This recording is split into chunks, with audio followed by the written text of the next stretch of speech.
We're live. People, Deluded, I'm back again. Thank you very much for tuning back in each and every time. Good afternoon, and I hope you're all well and safe. I know I'm here later than usual. You've got to allow me, people. I've had the podcast to do. I've done the tactical review of last game. That's out now. It dropped at 1 o'clock. It's now 1:32. So after this, go out and check that one. I think it's about 20 minutes or so. So literally I've run out of time and I've had some other things to do and whatnot, people, as well as content, life issues. So yeah, I'm here now, people, and I hope you're all doing well and safe. I believe I was 2 minutes late. Allow me, people. It's been a busy day. I wanted a glass of water and I don't even know what it's called. Is it Brevita biscuits? It's like some strawberry biscuit thing. I just wanted one of those. So it is what it is. Now, I hope Arsenal fans, you're all in good spirits. Obviously, we can watch, we did watch Match of the Day and those things there again. We can actually, we've had our face in the sand. We've been hidden, but the last few weeks has been kind to us, with the exception of drawing to Crystal Palace. We've been doing all right. We're keeping clean sheets. We're scoring some goals now. Young players, especially Smith-Rowe, they're all doing what they need to do. So things are on the up. Personally, I still want something to happen in January, because we have a lot of moments players, and I'll actually get onto the three right backs. I think they're a good example of what I'll allude to, but we have a lot of good moments and bad periods as Arsenal footballers and as Arsenal fans and watching our Arsenal footballers. I love Smith-Rowe. For me, you should give him the 10 shirt at the end of the season. Now, I understand if we don't give him the 10 shirt, small hope that 10 shirt is going to be reserved for somebody. We bought Partey last summer. Can we do a mad thing this summer? I don't mind that, people. If we can do something in that regards. But I think, if we're not going to do that, give it to Smith-Rowe. There's a lot of pressure, but, as much as I love Ozil, again, there was been inconsistencies in that 10 shirt. You can't do any worse than giving William Gallas the 10 shirt for Arsenal, the one shirt Bergkamp used to have. So Smith-Rowe can't do any worse. And, I like Smith-Rowe. I think personally, Smith-Rowe's got a long way to go in the game, people, and I'll touch on it in a bit. He's got a long way to go, but he's doing what I need him to do. That role he's playing in, we need him to be creative, and he's up there. Since he got into the first team really this season, only Bruno Fernandes at this moment in time has created more opportunities from open play than him. Yesterday, he created a hell of a lot. He's up there for chances created. He's up there for goals and assists combined in all comps. And for Smith-Rowe now, you're happy to see him first and foremost injury-free. We know he had a little shoulder knock this year that kind of set him back, and he might have got a look in earlier, and he's doing what he needs to do. He's showing me first and foremost consistency. I won't say he's setting the world alight every game, but I'm seeing a consistency. With consistency then breeds confidence. I know that you can play in the Premier League. I know that you're a player here, and then it's down to him. A player like Smith-Rowe, long term, we need him to get more and more goals and assists. He's moving in the right direction. He's showing consistencies. He's staying injury-free, and I'm keen to see what sort of player Smith-Rowe in particular is going to be tomorrow. Right now, he's 20 years of age. What's he going to look like at 26? Because I'm not saying he's going to be like these players, and I'm not trying to put pressure on the guy, but he's got a long way to, even if he becomes a fraction of Kevin De Bruyne, Kevin De Bruyne, apologies for mispronunciations, but if he even gets a fraction of what Kevin has as a footballer, he'll have a good career. Obviously, I hope he can go out and be that 8.5, as I call it, long term. I do think long term Smith-Rowe will be able to play in a pivot, and it's for that reason I would love Grealish to come to this club in his own right, people, but we ain't got 80 million to grab him and all of those sort of things. But I personally see Grealish as a viewpoint as well for Smith-Rowe, not because of the low socks, but, Grealish can play in a midfield three as a pivot or at a push, in a more withdrawn role and still do his thing. He can play off that left. In an ideal world, I'm sure Grealish probably feels more comfortable playing in the same role as Smith-Rowe, where you're kind of giving him the freedom to pop up on the left, pop up on the right, and so on, and drop deep and make runs and do what you need to do, connecting with your fellow attackers. I think Smith-Rowe long term, he needs to be able to do that. Fundamentally, you want him to be a specialist of one, like Jack Grealish is, but he's able to affect the game across all aspects. Smith-Rowe is doing what he needs to do. Personally, I'm not gonna lie, I'm not buying and I know there's a lot of, I'm not buying the whole, as much as I rate Smith-Rowe and nobody's happier than me, he's a Haaland boy, but I'm not buying the whole don't sign at 8.5, don't sign at 10 because we've got Smith-Rowe. It's like fans have a short memory. I don't want Smith-Rowe's game time to be hampered. You've seen what Willian is doing for other young players. I want Smith-Rowe to still play and be used, but one, competition. If you're going to play for Arsenal, any top club, within reason, there's going to be competitions. And in an ideal world, you know, you want two people competing for every spot. And being a midfielder is difficult, let alone being at Arsenal. So he has to recognize that. And these sort of things, you know. Yeah, we want to develop young players, but are we trying to be a football club that's trying to win stuff eventually, or are we trying to be a development farm for the sake of it? You know, what are we developing players for? To help us on the quest, not just developing them for the sake of it. Also, it's like fans have short memories. You know, we can go back to Thursday, Crystal Palace, you know, big up Saka, big up Tierney, big up Smith-Rowe for what they do. But like you saw, when you're missing a Tierney, when Saka isn't quite at it, or Smith-Rowe has that expected bad game because he's a young 20-year-old, you know, you need other players to pick up the slack. And that's what it is. Yeah, Aubameyang made the difference and we want him to start scoring goals. But when he hasn't been scoring goals, we've struggled. Football is a squad game. Now, you want these individuals to stand up to be counted, but it's 38 Premier League games alone. It's extremely naive to expect even one footballer to be on point for all of those games. So I think we need someone. Personally, I want an 8.5. I want someone that can play with Partey. I actually want two central midfielders in the summer. I want someone that can do what Partey does. You know, I'm actually talking primarily what we've signed Partey for, to be that presence, to win the ball back and all of those sort of things. I really want someone that can do that, because as you've seen, if Partey, and I've spoken about in a video today, if Partey isn't involved, we're back to square one. Partey's only one man. What happens if we play a team like Man City that hold on to the ball more than us, and we're trying to say we need to win it back quickly? Partey can't do it alone, because he's going to be a piggy in the middle sort of thing. Do you get it? So I want someone that can step in if Partey's not there, someone that can be utilized with Partey. Obviously, I want somebody that is, you know, an 8.5. You know, we're not going to get Kevin De Bruyne, but I want someone that can create play as well as being box to box, and obviously present some goal scoring opportunities, people. So for me personally, I want two midfielders. It's probably naive expecting two midfielders between now and January, on top of all the other business we might do. You know, there's still talk. I know we're going to get on to Cedric Soares had a great game, but we could still, you know, if most Arsenal fans, you know, right back is still an area for debate. We're going to get onto it, but right back is still an area. Back up, left back potentially is a region. We hear the club wants a centre half. I personally feel if all these areas was addressed, I personally feel Arteta would go for a striker, because I don't think he thinks Lacazette or Aubameyang aren't bad players. I just think he wants a striker that can kind of, you know, score goals like Aubameyang, have the team play and all of those things like Lacazette, as well as effectively being quick and consistently able to lead the line, whether he wants them to drop and get involved in play, or he wants them to have a back to goal sort of thing. Will that happen? I don't know. But it is what it is in that regards, people. So yeah, man, what have we got first on the agenda? Apologies, people. There's actually so much tabs here. First things first, let me bore you lot all with the Google tab. Where's the Smith-Rowe thing? I think I've already touched on Smith-Rowe. Like I said, man, you know, end of the season, why not? You know, it is a big pressure and it is a big privilege. You know, Smith-Rowe's still a young man. He's still developing. He's still learning his tricks and the trades of the game. Really and truly, if you're honest with yourselves, maybe Smith-Rowe's in line for a new deal, because we spoke about, what's all of that? Apologies, people. I got scared there. I'm on transfer mark. You can't see it. But as I was saying with Smith-Rowe, we talked about committing people to signing new deals and all of these sort of things. You know, of course, it's obviously exaggerated a bit more because Smith-Rowe's emerged to the team. But for me, he now moves to top of the pile. You know, we need to be a bit proactive. We know we need to get rid of players, bring people in. You know, 1 minute Torreira's in the headlines today, Dennis Ozil. We know we're overstretched. But now, you know, in list of priorities in terms of committing players to new contracts, I'm sure Bellerin was probably ahead of Smith-Rowe in terms, just because of the duration. For me, Smith-Rowe goes to the top of that pile because he's contracted until 2023.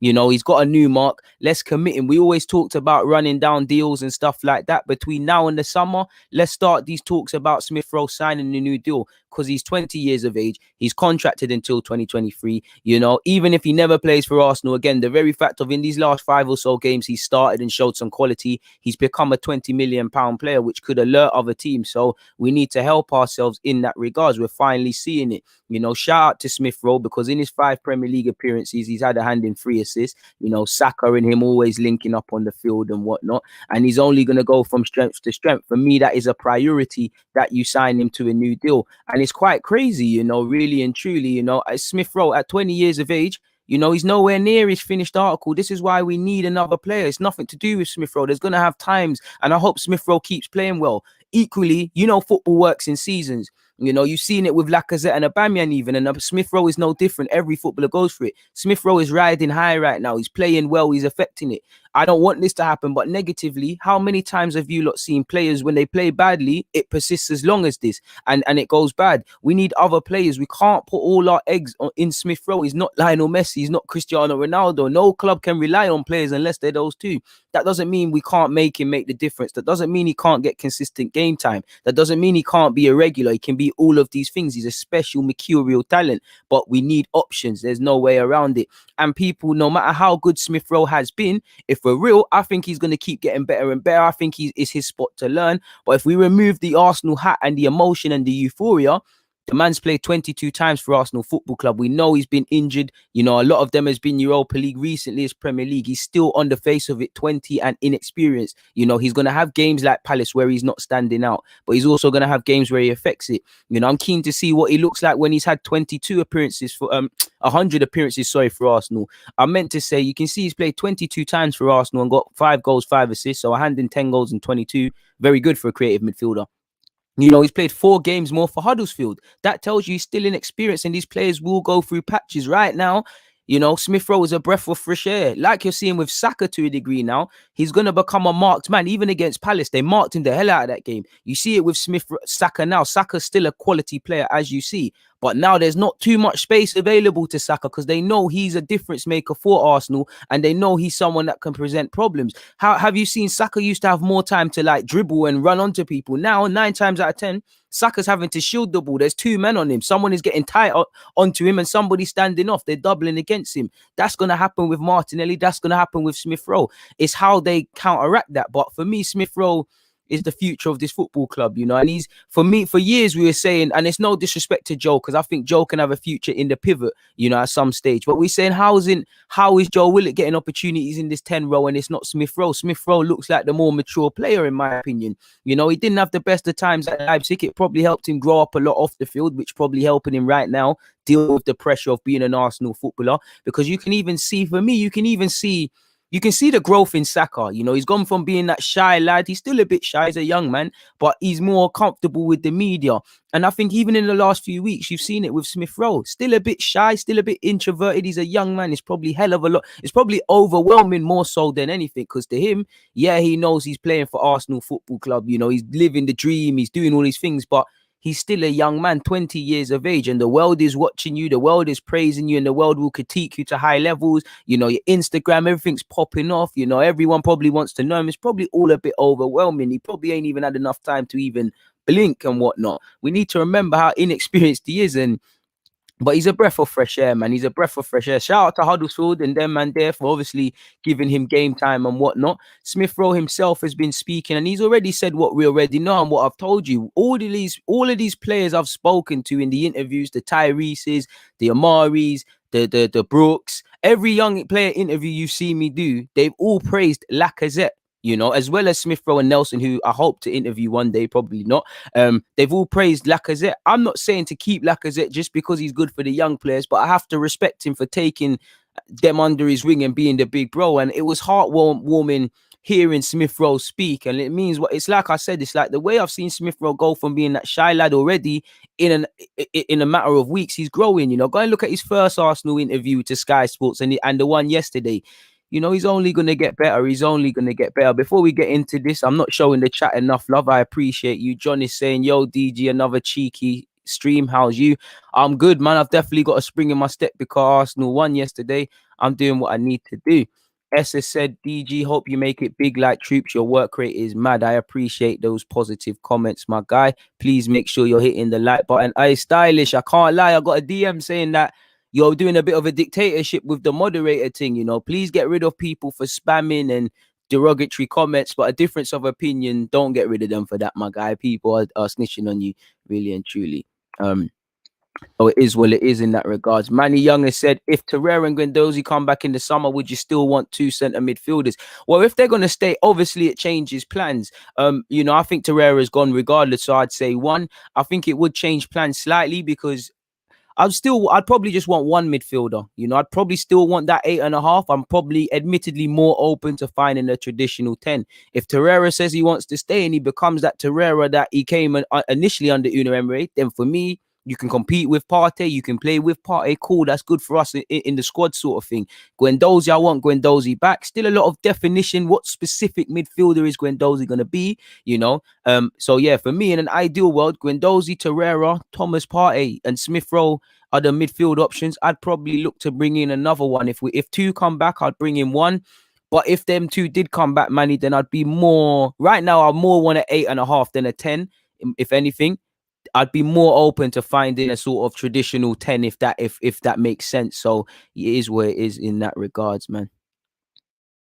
Big up yourself, AJ. Said, I'm back again, deluded. I'm addicted. I appreciate you, my guy. I appreciate all of you lot. Big up the members. Big up the subscribers. If you're here for the first time, make sure you hit the subscribe button, people. It doesn't cost a thing. Make sure you hit the like button.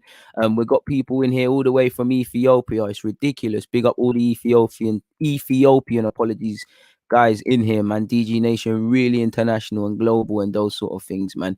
I really appreciate you guys, man. Someone has said, do you want to keep Mustafi? Nope. It is what it is in that regards. Someone has said, Frederic, big up you, because I know you're in Switzerland. You said Nelson and Willock should be our squad players and assets for like 20 million to raise funds. Badly want to keep Reece Nelson, but if they keep playing like this or not taking their chances, eventually people have to go. I like all of these young players getting opportunities, but you've got to take them. Smith-Rowe's only played 22 times for Arsenal, only 5-6 games at a push for Arsenal. So as much as I think he's going to have a future and do all these things, he needs to keep showing it. Saka doing what he needs to do. Make sure you don't ever get complacent. Maitland-Niles, you've been in the team, you've been out the team. It's a bit of hokey pokey. We're going to get onto him in a bit. Reece Nelson, you haven't really had opportunities, but have you grabbed all of them when they've been there? Reece Nelson, Willock, and Ketia, you lot all need to start putting in performances. It's probably, I want all of these Hale-End boys to make it. It's probably naive to expect them all to make it at Arsenal Football Club, but what I want them all to go on and do is still have good careers, still play at the top level, still definitely make money for our football club. Going into this Daily Mail report, Smith-Rowe reveals Alexandre Lacazette has helped him so much to settle into the first team. And like I said, every young player I've personally spoke to has praised Lacazette for how he is around them and how he is off the field. Like, he really takes an interest in them. He's got a lot of legit friendships with them and things like that. His heat praise. He said, I don't want to single out any player, but Lacazette playing together with him up top. And you can see, as well as the chemistry's there off the field, it's there on it. Saka, Smith-Rowe, Lacazette, all in particular, they all three of them are looking at each other and looking for each other, better yet. And I personally don't mind that, because I do think people, the immediate solution within football nowadays is to buy. All your solutions is solved as long as you get your checkbook out. That is part of what fixes it, but it's also not. I do think, as an Arsenal fan, it's been really understated stability. Now, sometimes we've been in poor form. Willian and Bellerin, who have been in poor form prior, were still playing. Man could say that's stability.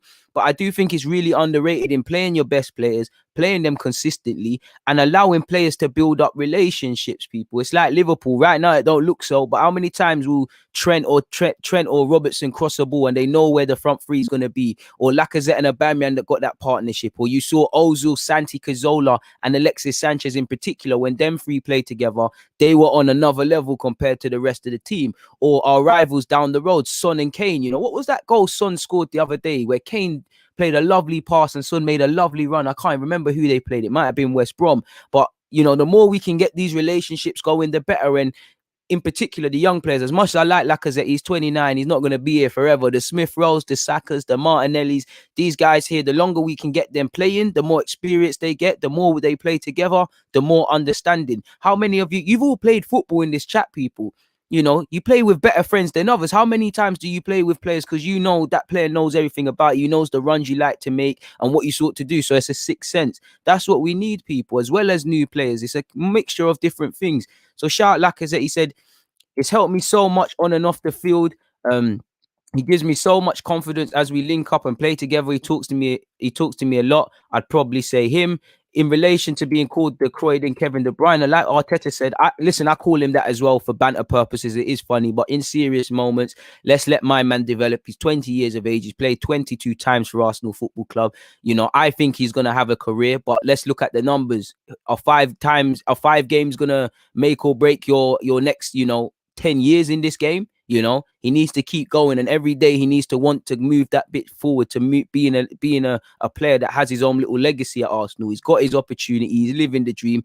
Don't let nobody take it from you, because Arsenal Football Club, you should always feel pressure. We're always trying to bring in other young players, and he's been through that, coming through the ranks. We're always trying to bring in better players. We're always trying to play different. So keep improving, keep taking your chances. And he's played in the Bundesliga. He's played in Huddersfield. It probably not set the world alight in Ivor alone, more positive at Huddersfield. He couldn't stay fit really at Leipzig, really went there when he wasn't fully fit, but he probably helped to shape him, and you can never underestimate things like that. Life has a funny way of working out. He said, I've been abroad and I've been in the Championship, and I feel like it's developed me so much on and off the field. It is what it is. He said, I feel like I've grown and matured into a stronger, more confident player. I still want to see a bit more confidence from you, Smith-Rowe. And it will happen with the games as he becomes a bit more demanding on his teammates. I've seen it already with Saka. And you should feel a bit more mature, with more experience breeds confidence, Again, being in a relegation fight with Huddersfield, you should be able to fight to play good football at the carpet. Being away in another country in Leipzig where you don't know anything about the country or the language, and you've got to show you're a baller. It's a good thing. And I think Huddersfield helped him in more ways than none, because he played out wide, he played as a 10, he played in a slightly more withdrawn role as well. And already I think you've seen an improvement, because as good as he was at Huddersfield, he was kind of lacking in terms of goals and assists, and he's brought that into his game. He said, he's praised Arteta as well. Credit to Arteta. He's more or less said he gives him the freedom, the confidence, and the peace of mind. And it's like he said, if I make a mistake, just carry on and forget about it. That's it. You make a mistake, you keep going. And it's lovely to see that, everyone gets on to Arteta for what's going on with me included, with Saliba, with Ozil, with this guy and that guy. But when you look at Smith-Rowe, when you look at how Cedric played yesterday, I might be reaching a bit. When you look at plenty of other examples, of good man management. So the jury's still out for Arteta in terms of game management. But shout out to Smith-Rowe for his little game time and all those things. We'll get on to Buendia in a sec. But Smith-Rowe also touched on his relationship with Bukayo Saka. He said, we're so close off the pitch as well. And I think that's just showing on the pitch, really. We've known each other for such a long time. So as soon as we step on the pitch, we know each other so well. I'm happy to assist him today. Keep it up. He said, I feel like the first time we played together was an FA Youth Cup game or under 18s game, maybe against Liverpool. I feel like that was the first time we were properly together, and I think since then we've really clicked, and tonight showed that. Yes, of course, the Haaland collection helps. I think it makes it that bit special knowing we've come up together from the academy, through the academy, better yet. And that's true, that's why we like these players and things like that, man. And long may it keep continuing, man. Fatso has said, what do you think this means for Reece Nelson and Willett? Nothing, places are there, because I've got, it's down to these players to take their opportunities. It doesn't mean they're finished, because you've got to remember, Joe Willock he's played his way into Arteta's plans previously, people. He started against City, he's done well. It's down to Willock to take your opportunities when given it, which he hasn't grabbed with both hands. Nelson, a bit of injuries, bit of competition. To be fair, Arteta kind of indirectly told you it's a loan thing, but he stayed. Sometimes I think he hasn't got his opportunity, and I know he's been lacking that rhythm. But he's not, when he's played as well to a degree, he's not taking up his opportunities. And to be fair, I've seen our manager start you against Liverpool. You started against Chelsea. He's played in some big games. So I don't think it means anything. I just think it means, you're given a platform now. It's special that these players have come from Haaland, but you've got to do it. It's no point just doing it in the occasional Europa League and whatnot. You've got to show that you're a player. We don't need to write players off. Players are developing at different rates. As you can see, Smith-Rowe's had some injuries. He's there at 20. Saka's been there from 16, 17. Reece Nelson might be there at 21, 22. It might happen here. It might happen elsewhere. Players develop at different rates. But what all of these have to do is seize the future. For me, I think Joe Willock's not going to go out on loan in January, because we ain't got too much bodies and depth in terms of central midfield.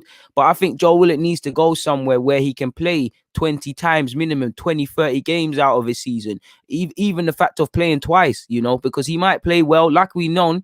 He's played his way into the Premier League side, but how often is he going to play back to back? So I don't think it means anything. I'm sure Arteta would welcome Reece Nelson playing to a standard where, he can say, do you know what, William, F you as well. I've got Reece Nelson and Saka, or Saka's, Nelson's onto him. Nelson's still got a lot of talent. I think he's still going to have a future here, but it's all timing, man. And and at some degree, you have to remember sometimes players need to leave Arsenal or leave any club to develop. Like Reece Nelson might be the player we think he can be, but to get to that level, him and Arsenal might have to divorce. And the same goes for Joe, and the same goes for Eddie, and the rest of it.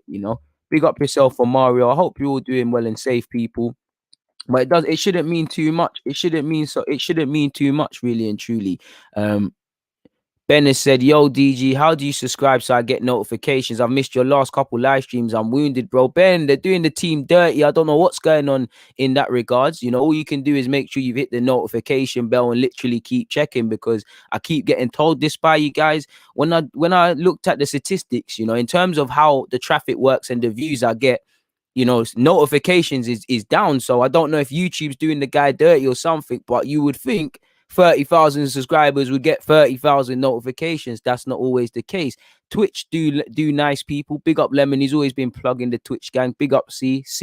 Like C is saying, like Lemon is saying, when YouTube is playing up, make sure you've got that Twitch, because it is what it is. Like John saying, that's happening to a lot of channels. So again, it probably is that.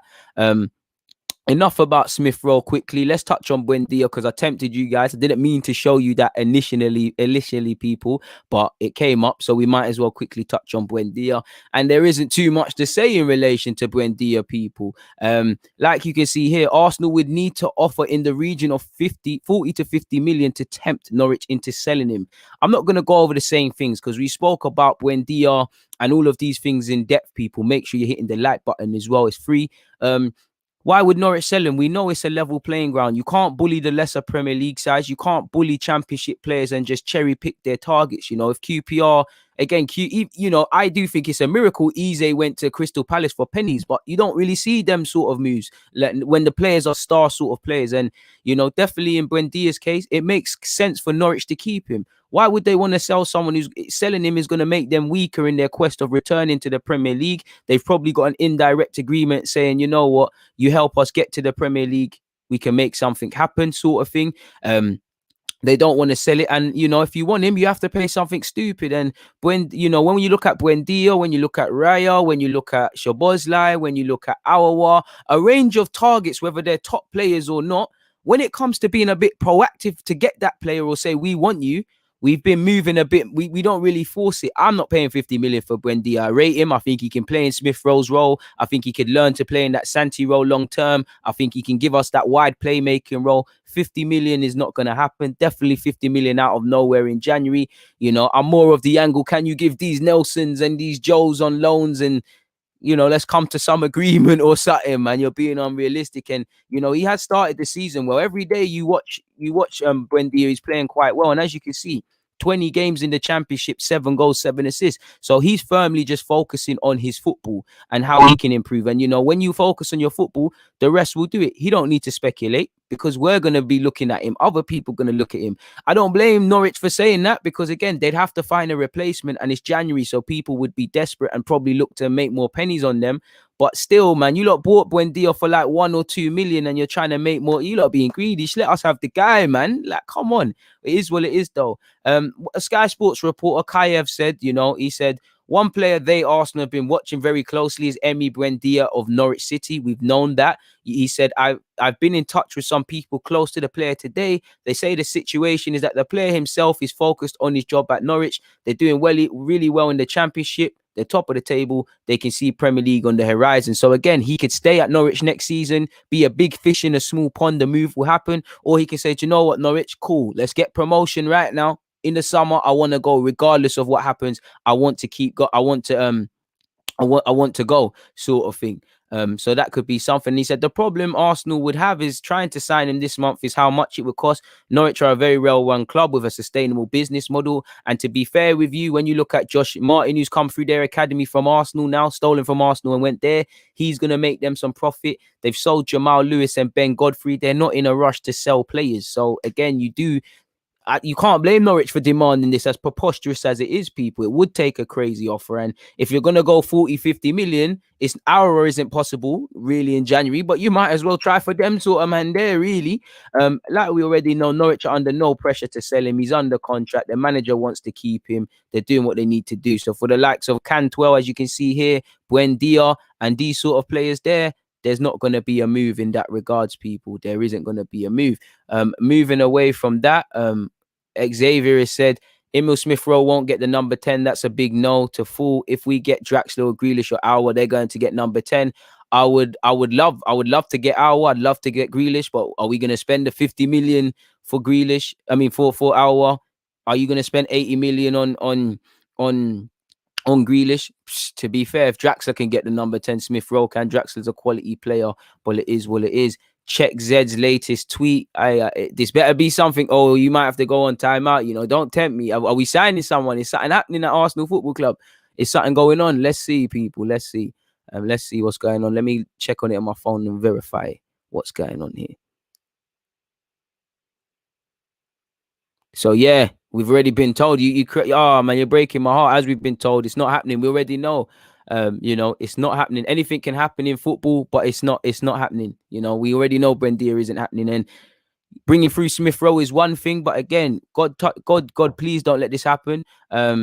If somebody gets injured, what is said then, people? Do you get it? If somebody gets injured, it's a bit like Partey. We're back to square one. We need to be able to get a solid 11, people, first and foremost, a solid 11. But at the same time, depth purposes are something that has to be considered, because as you lot know, whether it's Saka not having a good day, whether it's Smith-Rowe not quite being at it, whether we're missing Tierney, our team drops off quite some capacity, people. So we're going to need to do a lot better in that regards. We're going to need to bring in players, people. So we're going to have to see what we can do in that regards, people. But in relation to that, I don't know. I really don't know. We're going to have to see. So yeah, man, let's go on. John has said, I don't think Buendia is the answer. He has spent most of his career so far in the Spanish second division, and England isn't considered for Argentina internationally. They are acting up, asking for 50 million, but I think that's harsh. I think that's harsh. Footballers come out of everywhere. It doesn't matter where you've played. I don't think he's the answer for 50 million, but I do think he's a player that can obviously be a good player for us, complement the side well and things like that, personally. But I do agree, 50 million, you got to go back to the drawing board for something else. In that regard, what else have we got quickly? You're seeing talk of Torreira. Apparently Edu has himself spoken about Torreira, people. In that regards, apparently the situation is very simple. Arsenal is concerned about Torreira, his happiness that he plays and that he is well. There's been a lot of talk that Torreira, if he wants to leave Atletico, Edu will facilitate that. One, it makes it difficult for us, because how much we're already stretched from in terms of bodies and manpower and stuff. So how much time dedicating to Torreira, which we already did, would it take from us trying to bring in a creative player? Or if we can offer Torreira for someone, why not, people?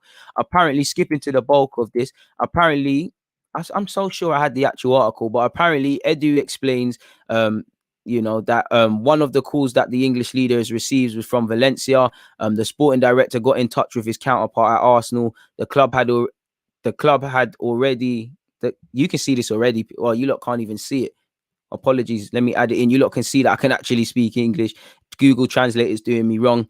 You can see the club that already has the approval of the player and is the option that they like the most. However, Torreira has also received proposals from Torino, Fiorentina, and Lazio, people. So Torreira isn't playing at Atletico, and I'm tired of seeing Torreira's face now in relation to stuff irrelevant from how good or bad he's playing.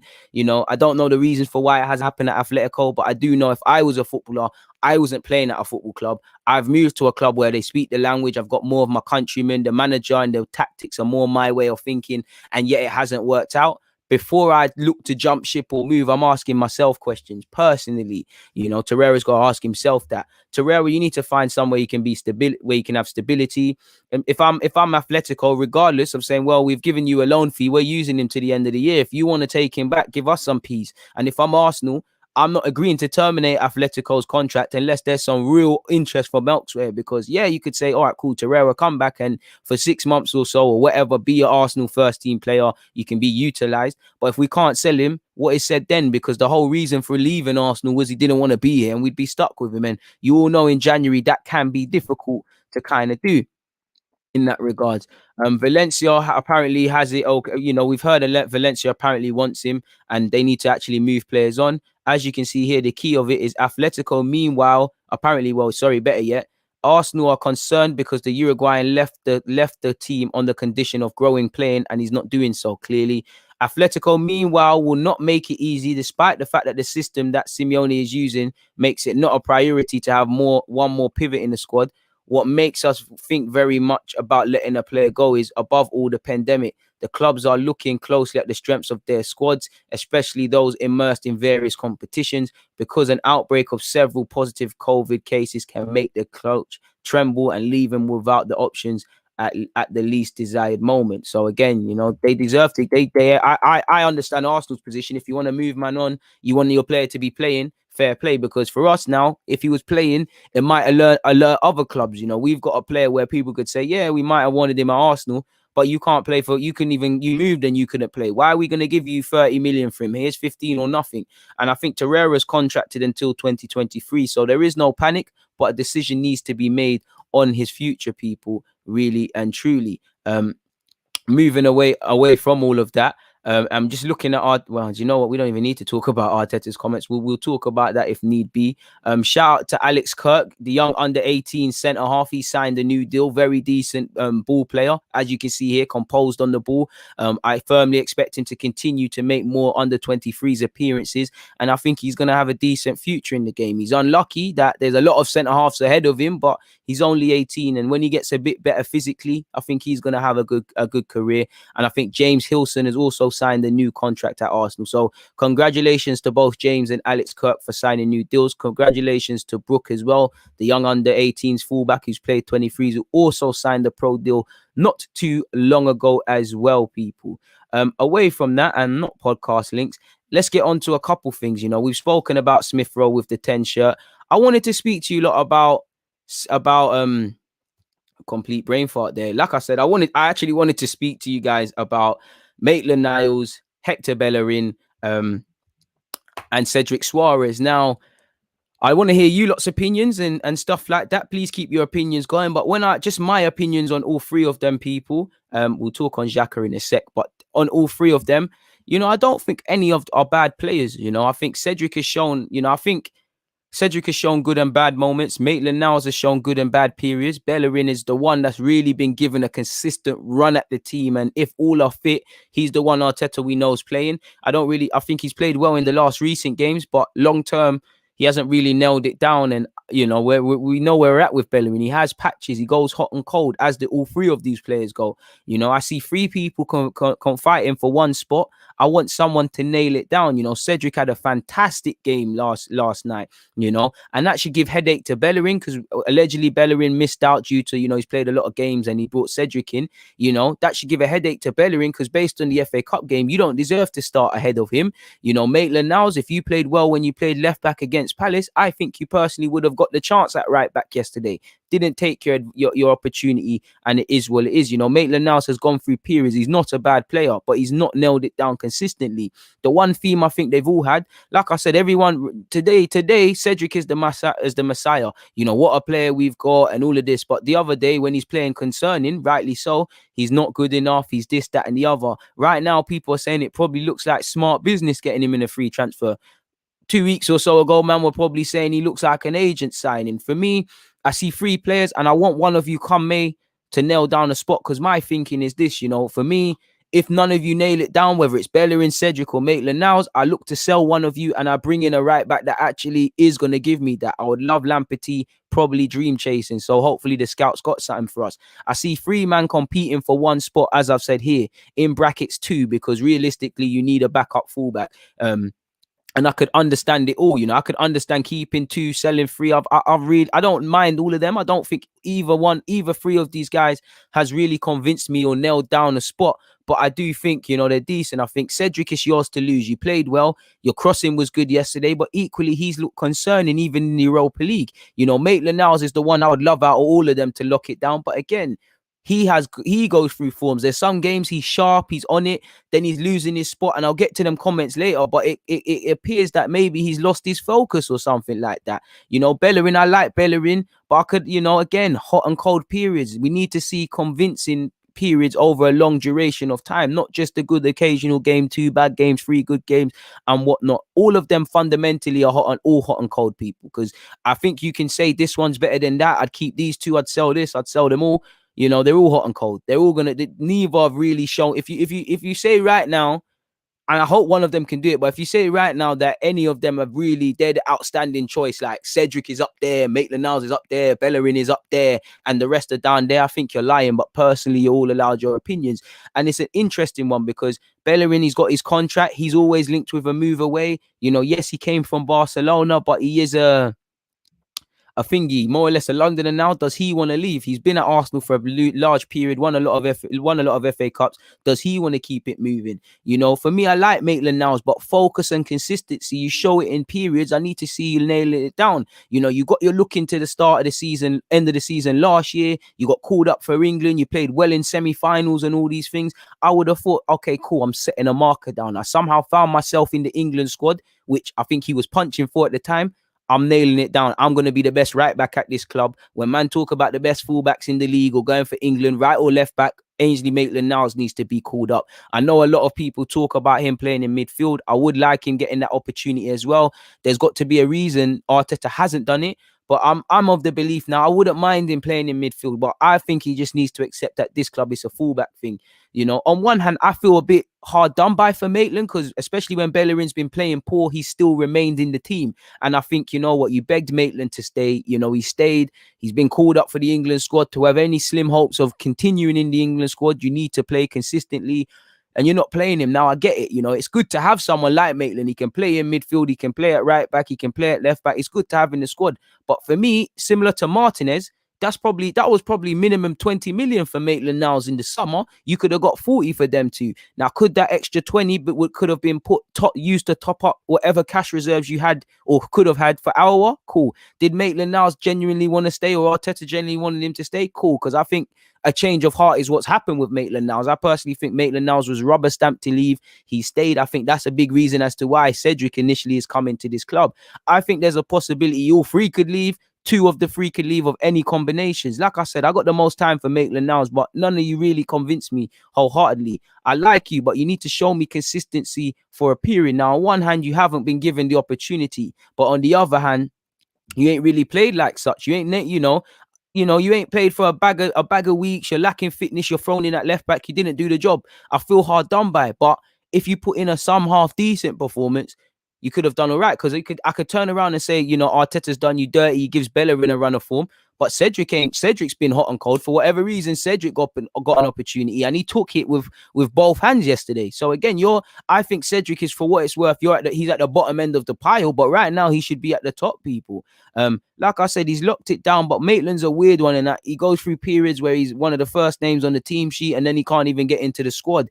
Apparently Ceballos had an injury. Maitland's is purely a sporting decision. And as you can see here, this is in the aftermath of the game yesterday. Arteta said he needs to compete for his place like everybody else. There has been a lot of players who have been left out of the squad, and they've played less minutes, which is true. There's been some men that have played no minutes. Maitland-Niles has still been in the squad. He said Ainsley has played some minutes in the league. He's played a lot of minutes in the Europa League. He's played in the Emirates FA Cup. He's played in semi-finals and finals for us. So it's about him, his performances, and how much he wants to be in the team. So that's fully it. This is no different from what we heard a few months ago towards the back of last season about Maitland. This tells me, you've got to take your chances. When you're thrown in against Crystal Palace, you ain't had many, but you never took the chance. Arteta's a stickler for training, and he even spoke of Willian playing well in training. So that might throw it all up for debate to some fans. But this tells me what? Ainsley, I believe in you. You've played in finals, you've played in semi-finals, you've played consistently, you've played more than some other people, but you're not showing me something, whether that's in the games or in training. You're not showing me that you need to do it. And he's firmly laid it at the feet indirectly of Maitland-Niles.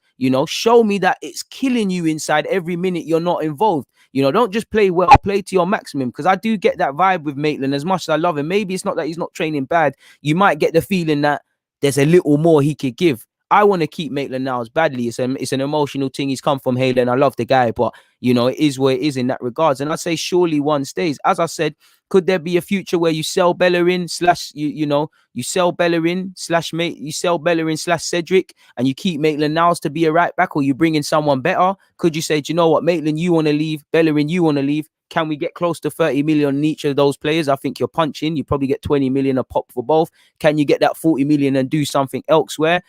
Could it be a case of, all three go? Could Cedric and Bellerin be the ones that stays?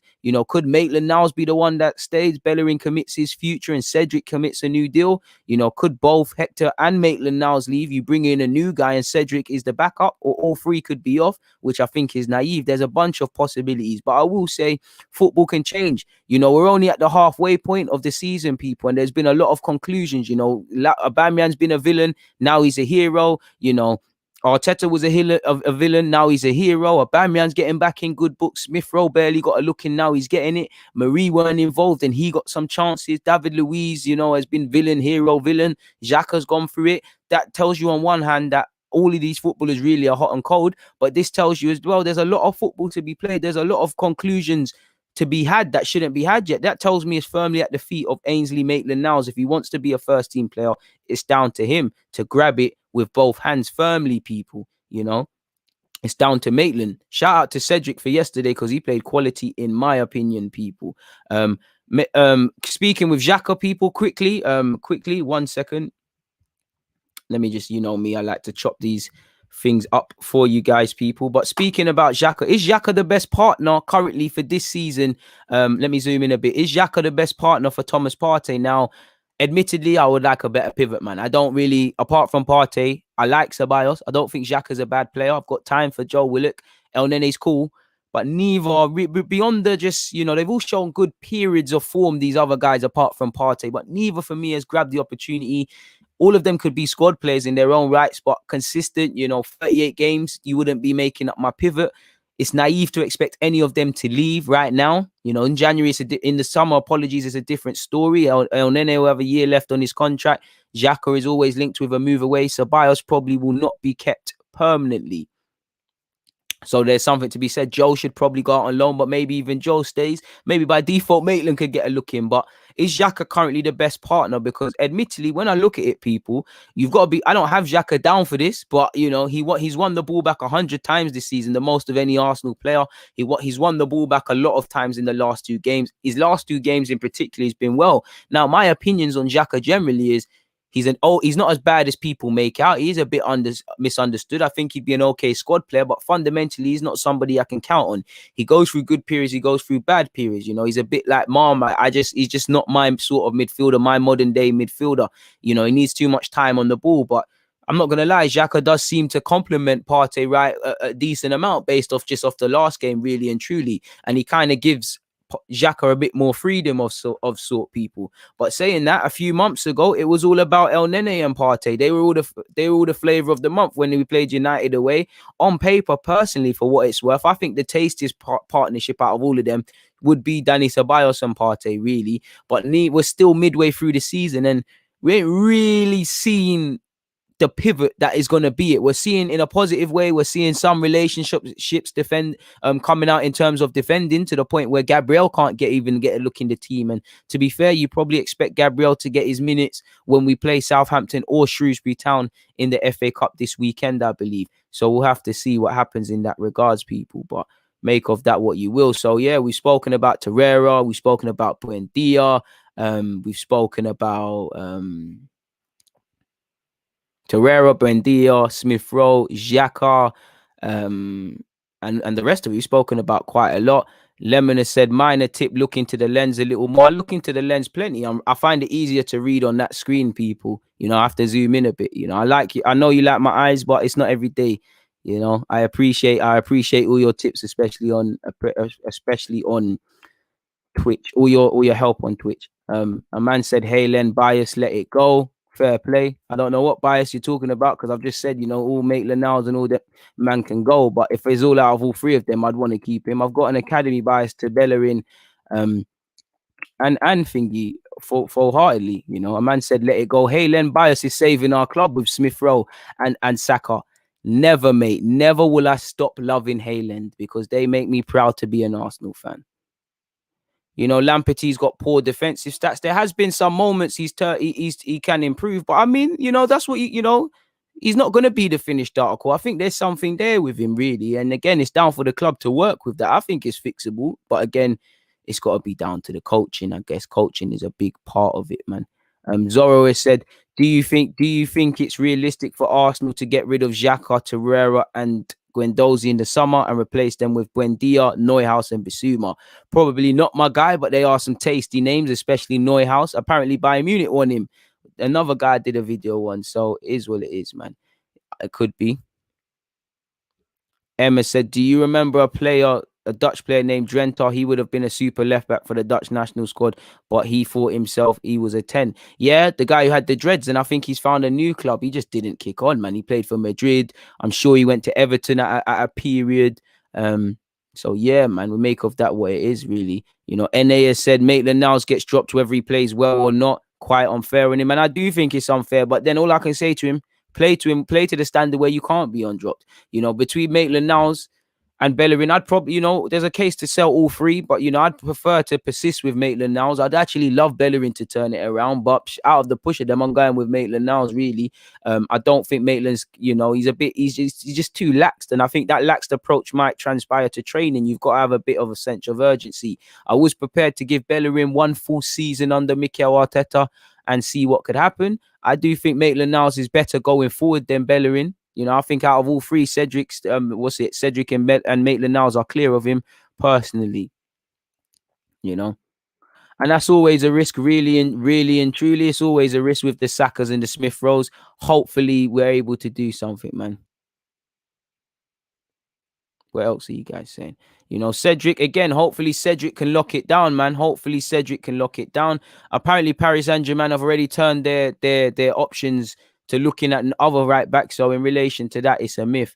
He looks to be going Bayern Munich, as you're saying. Omar Richards was decent for Reading. Him, Elise, there's a couple good gems here and about, really and truly, man. There's good gems if you know where to look. And to be fair, them gems are quite expensive in today's day and age, people. So who knows what to make in that regards. Please make sure you're hitting the like button. Please check out the tactical analysis video I uploaded at 1 p.m. Shortly before this as well.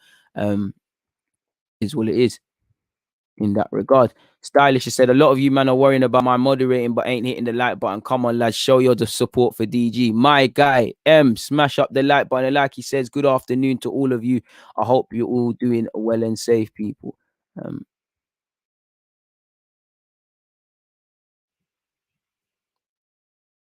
Xhaka playing more advanced yesterday, must say. Fair play, some points. But the thing is that, does the deficiencies that Xhaka bring, are they outweighed by the positives, people? I'm not sure. In that regard. Frank has said, do you think we will have to sell one of Emil Smith-Rowe, Saka, Martinelli in a year or so for 70, 80 million in order to move the club forward? I think it's probably punching for those of them to all be worth that in the future, but everyone has a price. If you get bidded close to 100 mil, I'm not going to lie, I'd accept 80 million for Smith-Rowe if that was happening in a year. I'm taking 100 for Saka and Martinelli. Really and truly, every player's got a price, but I think we don't need to worry about that sort of thing in the near future, my guy, either way. Make sure you hit the like button. Jimmy has said, DG, where would you rank Partey in the best midfielders in the league? Not a reactionary thing because he was cold at Atletico. Well, in his own role, he's a bad boy. You can't take that away from him. In his actual own role, he's a bad boy. I think he has a case to be the best in respective to what his role is and what he brings to the table, really and truly, personally. So I think that's that. John is saying the only reason he wants to keep Xhaka is for commentary is for times when I have to say Saka, Xhaka, and Laka, and it is quite a tongue twister. That's one thing, ironically, I won't miss out of any of them people. Please make sure you're hitting the like button. What other questions have you guys got? Come on, people. 280 of you watching, only 144 likes. Come on, people. You're doing the guy dirty. The best things in life are free, people. They are free, and it's not costing you anything to be here. Can we get that to 200 people? It's not going to cost a thing. Stylish, it says Xhaka ain't a bad player, but I just can't count on him. And that's it. I can't count on him. There's not too many players I can count on, people. I can only really count on Saka. Smith-Rowe's moving into that category that I can count on him. He's showing it to me. But for me, Martinelli, if you had a gun to my head, Martinelli, Bukayo Saka, Hector Bellerin, Thomas Partey. Gabriel's played no part in the last 3 times, but Gabriel, at a push, I'd throw Leno and Aubameyang historically into that as well. But that's 7 out of a 25-man squad. Xhaka, Pepe, Lacazette, the midfielders, all the defenders, really and truly, apart from Tierney. And if I didn't say Tierney, they all go through good and bad moments. Cedric has had terrible games in an Arsenal shirt. Yesterday, he had a good one. He's human, but, the best players limit these things, man. What have you said? Emmanuel said, what do you think Arsenal are missing right now? Quality depth purposes, and a proper 11. We're missing a couple of midfielders.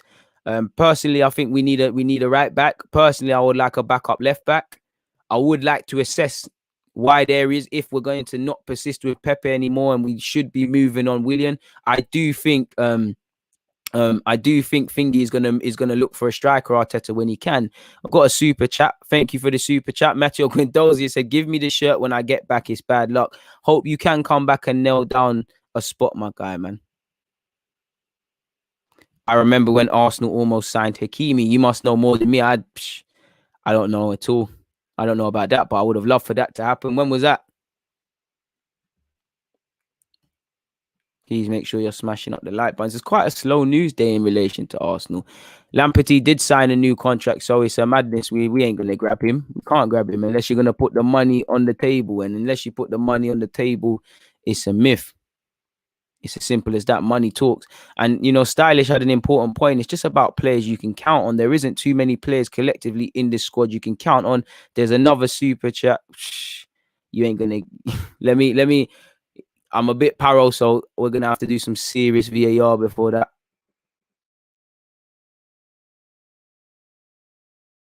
It's gone. Where's the other one? I'm actually missing one, but we've got another one.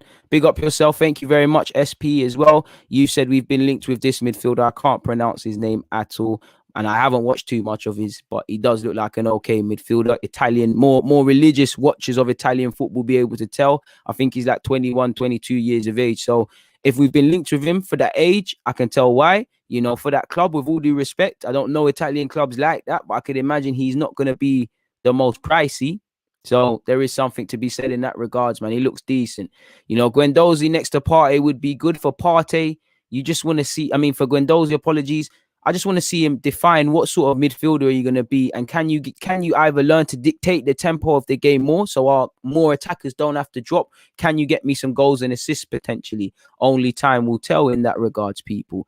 Jason has said, do you think Eddie for the FA Cup game? Do you think it's a risk for Eddie for the FA Cup game, or keep Lacazette up front? Personally, I'd go with Lacazette up front if we're playing Southampton. If we're playing Shrewsbury Town, of course, you can play around a bit. And I'm not saying that to disrespect them. So I would say that. SMP has said, sup DG, if possible, would you take Gundogan or Fernandinho in your 8.5 role? Well, Fernandinho's more of a 6 for me, and more of a ball-winning midfielder. I would take him for a second. I would, he'd only give me a year or so. He's getting on a bit, but I would take him. I would love Gundogan at Arsenal. You seeing the goals that Gundogan is scoring? It's crazy. Somebody said, what is Deluded Gooner's dreams for this channel? You're just going to have to wait and see, I guess, my guy. Roy has said, big up DG, can you name 3 players front in the first team in the next 4 years from the academy? Again, it's difficult. Let's just let them develop. But I would hope the likes of Tyrese John Jules, Miguel Aziz, Charlie Patino, Amari Hutchinson, Brooke, our fullback Brooke, and these sort of other guys, there's too many names to mention, will be able to do such personally, people. And many more that I haven't said personally. but I'm not here to. It's down to them to work. I've never wanted to do all of those sort of things, if that makes sense. What else have we got? Don't you think bringing in a midfielder will ruin Smith-Rowe's confidence, since there isn't much time left in the league for a new loan signing to settle in? No. And if it does hurt his confidence, I'd say to Smith-Rowe, even though it's not the case, he'd have to get over himself. You're playing for a team that wants to get back to the Champions League, for a team that's meant to be one of the best in the Premier League. There's always going to be competition. Show why a midfielder shouldn't sign. You know, I don't think Saka could think, because I'm Bukayo Saka, we're never going to sign a winger again. You know, I understand we have to care about this man's confidence, but we have to care about the football team. Bringing in a midfielder will make us more positive, and it's get down or lay down. If Smith-Rowe does the job, he will play. You know, Saka. I mean, Pepe might not be Arteta's man. He signed for 72 million. Saka, who already as well, you could say Arteta never gave him his debut. He's keeping him out of the team. You do your job. It's as simple as that, really and truly. Another super chat. I appreciate you, Football Squared. You said Basuma, Sabitzer, or a creator, or both. Both, my guy. But if it was out of Basuma and Sabitzer, I love Basuma, but I personally want Sabitzer. Personally, guy, people. I think he's a good player. He can play in a lot of roles. He's very adaptable. He's very sensible with his decision making. I think he's one of those that isn't going to set the world alight, but he'd give us some consistency. And I think that's an underrated aspect, people. I don't think Eddie Nketiah or Maitland-Niles will be sold this January, because they're going to be kept for depth purposes, unless there's stupid bids, personally, my guy. But big up yourself, Ola. Dre Boss has said, blessings, fam, and success for your channel. I appreciate you, and I appreciate all of you locked in. It really means a lot that at 2:32 you guys are locked in, man. I really appreciate that, man. Herman again has said, DGPL or the Champions League, which one will you want to win next? If you was giving me the either one of the two, I'm taking Champions League. It's the pinnacle. You doesn't get any bigger than that in club football. You know, the only thing bigger, if I was a footballer, the only thing I would ever trade a Champions League for is obviously the World Cup, and it's that in that regard. Ideal 8.5 player. There's Bear, man. I would love Aouar. I'd love Aouar. I think there's a lot of development for him to do. I'm in love with that guy from a footballing perspective. Gravenberch of Ajax would be another dream, but that one there, it don't make sense for him to leave Ajax. I'd say them two. Camavinga, I wouldn't call him an 8.5. He's more of a long-term, sort of different one, but I would love him. You know, I would love all the sort of guys, really and truly. But Aouar is one that, not just because we've been linked with him, he's a player I was always buying in Football Manager, man. He's a player that's been around on the scene for a minute still. ZA has said, would you take 20 million for Bellerin? Yeah, really. Is what it is.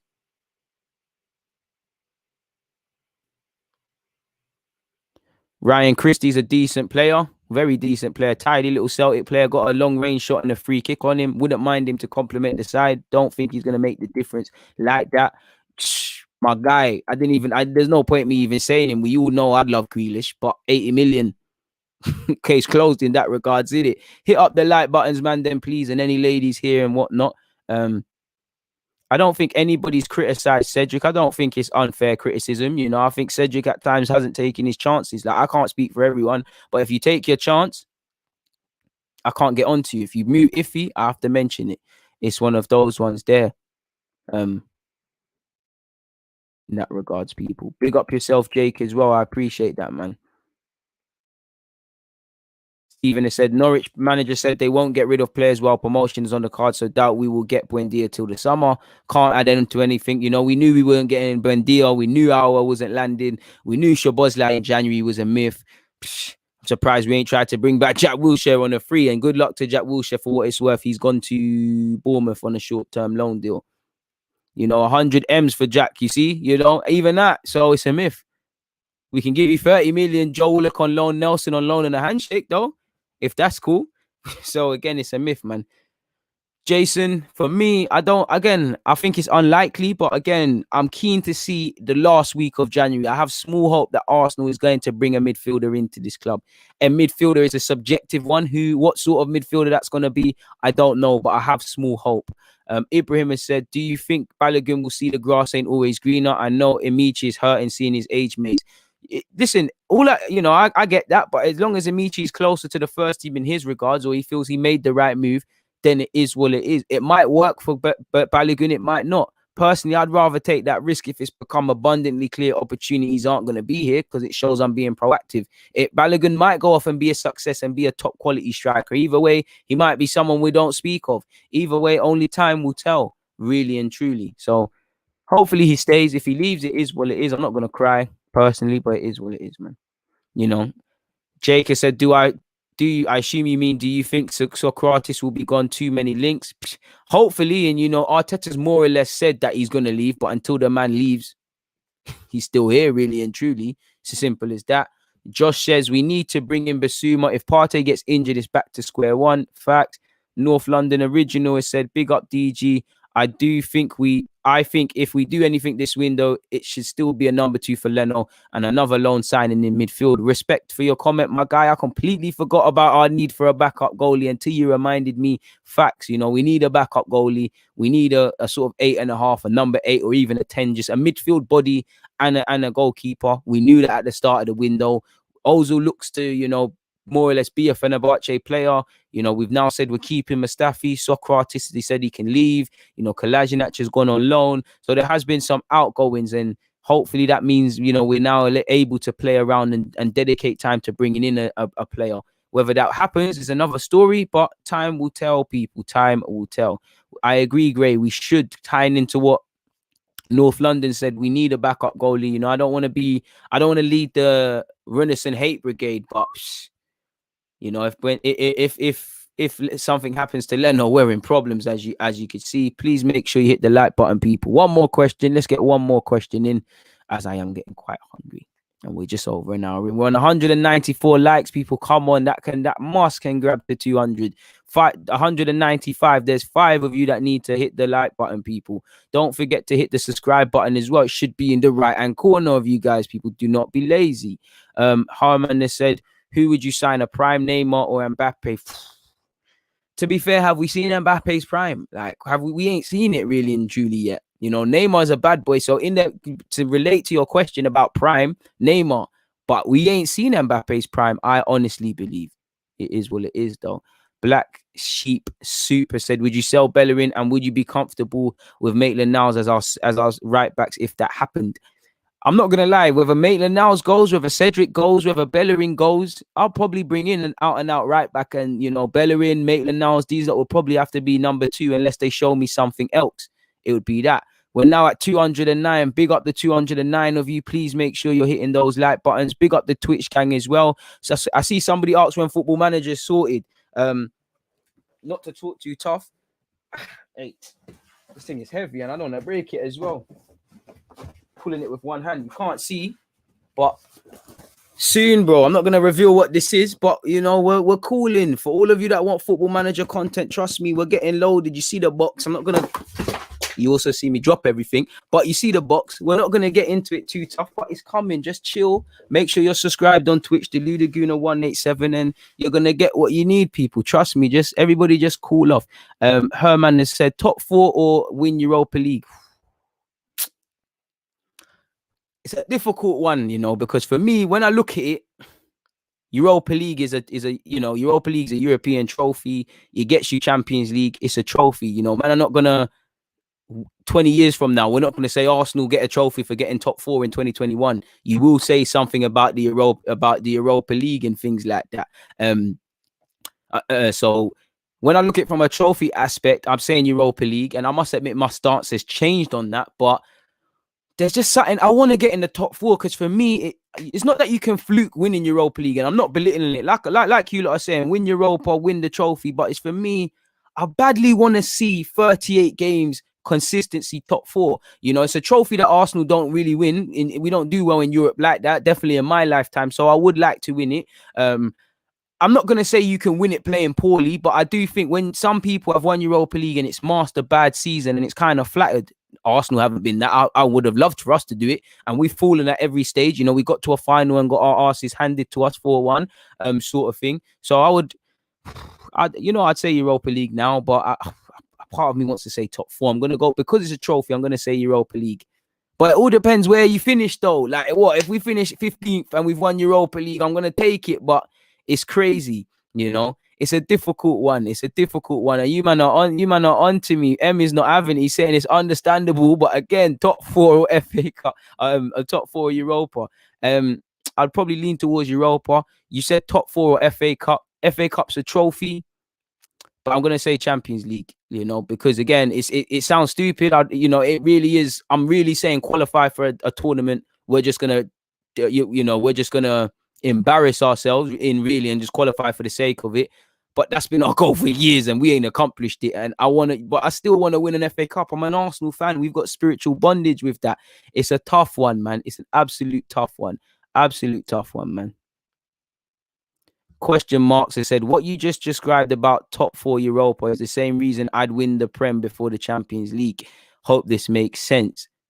I get it, because some man want to dominate their domestic league and then move forward, but I can't lie, man. Champions League, they're just, like, I'd be one of those footballers. I can't lie. If I'm playing for Arsenal, I'm giving Arsenal everything. But you see, the minute Bayern Munich or Barca or one of these teams, if they ever wanted me and they're doing 30 in the Champions League, I can't lie, I'm going, people. The Champions League, I miss when the Champions League was on ITV and all of those sort of things. It's the Champions League, man. Like, Champions League World Cup for me, like, there was everybody's childhood dream. So don't get twisted. Everyone wanted to win the Prem, but for World Cup, Champions League, Prem, and them sort of things for me personally. You can also fluke top 4. You have seen Leicester messed up last year and some man fluked it, But like I said, can you really fluke it? Because you've still got to put a run of games together. In the same way I said, some man have fluked the Europa League victories, but does it really make sense?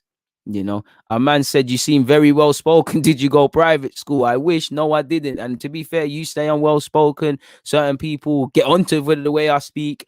Don't know, man. It is what it is. Like Sandro said, UCLs are different. Not big up yourself. I hope you're well, man.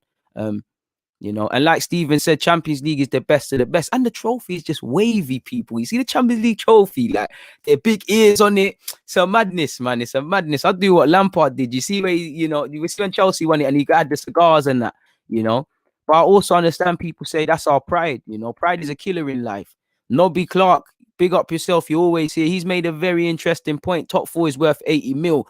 Now, not saying you, Nobby, or anyone in the chat, but as football fans, we're very concerned about money and finances and things that aren't in our pockets for relevance. But we all recognize, definitely in today's day and age, the need for top 4. Wenger used to be killed for getting in that, saying it's like a trophy. It very much is. And obviously, those finances might help us in other markets, and we might be able to unloosen the purse strings, bit more of a wage budget, bit more of a transfer. We might be able to get slightly more creme de la creme players rather than keep eating corned beef and rice. Maybe we can go and get some Hakkasan or something sort of players and things like that, man.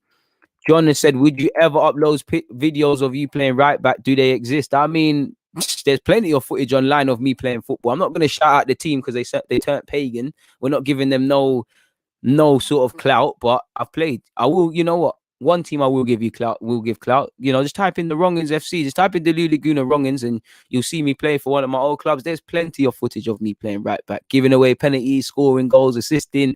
It's crazy, man. It's crazy. It's crazy. Like Skyter said, bro, it's the Champions League theme tune. It's lit, but the champions.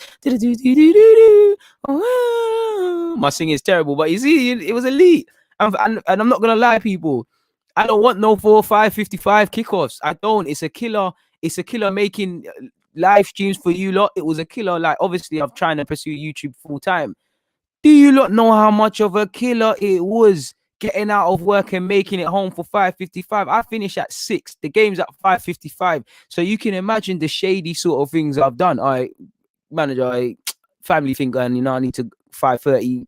I got to leave early today, or I'll just disappear, just taking risks and literally breezing on the trains, breezing off the trains, making sure you're getting on the central line, pushing up everyone because I don't care about it. I need to go and watch Arsenal, fighting with everyone to get on that street from Liverpool Street back towards Enfield Town, then taking from Enfield Town on 4th Street all the way to my house, just to still be 5 minutes late, rewinding it, sitting down, going, I don't miss them 5:55s. I want that to be done. Saying that, we have now got 6 PMs in the Champions League. So, am I really going to win? There's not really going to be a win, man. Man is saying he wants just for the theme tune. I might be able to give Mariah Carey a run for her money when it comes to these, festive period singles and whatnot, man. Best Champions League game, difficult.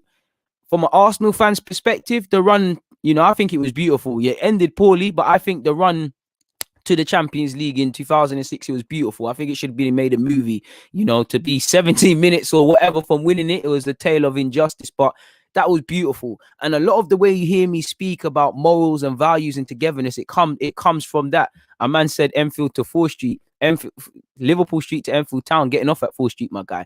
But like I was saying, I'd say it's 2006 because I remember it vividly. Underdogs across all of those games, badded up Juventus, badded up Madrid. Teenage Cesc Fabregas doing his business. Did what we needed to do against Juventus. Let Jens Lehmann saving us against Villarreal. Big performances from big players. And if you look at the lineups, Real Madrid, I'm sure we did a madness, like Flamini was left back or something, and we did some absolute madness. Absolute madness. And obviously Thierry Henry dragged us there. Unfortunately, it didn't happen. So I would say that from a neutral point of view, there's been a lot of, I'd really have to sit down and think about it. But I'd say anything Messi and Pep Guardiola were doing in the Champions League for me was iconic. I did enjoy Chelsea versus Man United. I'm not going to lie. John Terry slipped. It was lovely. Is what it is, man. It is what it is. Keep it up, man. Praise, man, active with the likes today. I rate that. Keep it up, people. Keep it up. GG Upload said, I watched the UCL run recently on YouTube. The pain, man, is what it is. The worst games I've been a part of, or in terms of an Arsenal fan in the Champions League. Anytime we've played Barcelona, any of the cricket scores, the Bayern Munich, any of the cricket scores, I don't even want to even start getting into it, but any of the cricket scores, when we went out to Monaco, we did a lot of nonsense, man. We did a lot of nonsense. Beating Madrid at the Bernabeu, teenage Cesc Fabregas, Thierry Henry dumping everyone. Thierry Henry was so unlucky 2006, lost the Champions League and a World Cup final. That's an F3 in life, Stylish has said Barcelona or Madrid. But right now, they're both not where they aren't to be. But I would rather play for Barcelona personally. I love Barcelona as a football club personally. I'm not even the cap. It's not what they are. It is what it is. I'm not an Enfield boy, but I'm a North London one. So yeah, man, we got to look out for each other. A man said, "What's the worst game you've ever been to?" That's a serious throwback. I've been there when I've been at the Emirates when Drogba's bullied us numerous times. There was a time he didn't want to play Chelsea. What else, man? I'd say there was one North London derby I was working, I sneaked off and I went into the crowd and we were just getting battered and I was in the Spurs ground, Spurs fans. It was terrible for me, man. It's like the Spurs were going F off Arsenal, all of this stuff. Jack Wilshere was the only one trying. So I'd say them. Of recent memory, there was one game we drew against Southampton at the Emirates where terrible, man. Ozil laid bare chances and nobody scored. The one where Xhaka was doing up the booze, anything during Unai Emery's end to the end of his demise was terrible, really and truly. I would say as well, for me, City a couple of years ago when they were a quality team. I think Sane scored. There's been a couple, man. There's been a couple else still, man. Can I walk to the Emirates from where I live? Technically, yeah, probably take an hour, but yeah, it's probably quicker by train or whatever. I'm closer to the Spurs ground, my guy. I can walk to the Spurs ground. Man said thoughts on the Stormzy and Chip beef, man. Shout out to Stormzy and Chip, but fuck all of that, man. Pardon my language. A man said when Chelsea plays Man United, which team do you support? Neither, bro. I don't give a crap about either one of those teams. What the hell? I'd rather Chelsea lose because they're a London club, but I mean United are as antagonizing as well. So if both can lose, I don't support none of them, man. No, I wasn't, I wasn't at that game still. I weren't at that game. You're not making me think. We've actually held some corn as Arsenal fans, I'm actually going to sit down today and think about the worst games I've actually been to. And like Lucas said, that's true. Ainsley's situation is a combination of a coach giving him a fair chance and the player capitalizing. He also needs to display more than just talent. Fight is underrated. True talks. Bro, Hendrik Larsson was amazing, but, Eto's offside. I don't know what Armenia's doing, but Eto's offside. Conspiracy gang. I'm still proud of my boys for that, man. Bro, conceded 2 goals. 2 goals the whole competition. We were solid defensively and we didn't even have 30 man like that collectively. Sometimes we was missing players, that's togetherness, that's fight. Best World Cup year, 2002, man, Brazil. Ronaldinho against Seaman, I'm sure everybody who's around the similar age as me, remembers watching that in primary school. You know, 06 was good, to be fair. I'd say them two. I like 2014, 2018. Wait. 28. There was one in 2018. There's been so many. 2018 was calm. 2018 was France, innit? That was cool, boy. France won that. That was cool, man. Shout out to Giroud and Mbappe and them guys. 2014, it was good for Ozil to win it. Disappointed for Messi. Obviously, Brazil got embarrassed. 2002, 2002 and 06 were the best ones for me, purely because of nostalgia. Personally, just bare nostalgia, man. So yeah, people. One last question. Get the last question in before I keep it moving. Oh no, I only went to what was that? Was that the Napoli year when we played Napoli at home? I wasn't too active on the Europa League scene prior to when we got out the group stages. I didn't really get to go to the Emirates ticket things. You know, like you said, 2002 primary settings. You remember, man? 1982, boy, you got more years on me, John. That must have been a lit one, you know. And I'm sure a lot of you. I'm jealous of you older heads because you got a bunch of competitions that must have been amazing. Amazing to watch, really and truly. You know, 06 and 02 would be the standouts for me. I really enjoyed the Euro Spain one. In fact, what year was it Spain? What was it? 2010? I knew I was missing out a World Cup. The 2010 World Cup. Am I talking nonsense or is that true? 2010 World Cup was lit as well. You know, Spain quality side, really and truly, like quality side. You know, again, that's before my time, so that's a research one. 1986, the most controversial. That's a research task for me. We should have won it that season, man.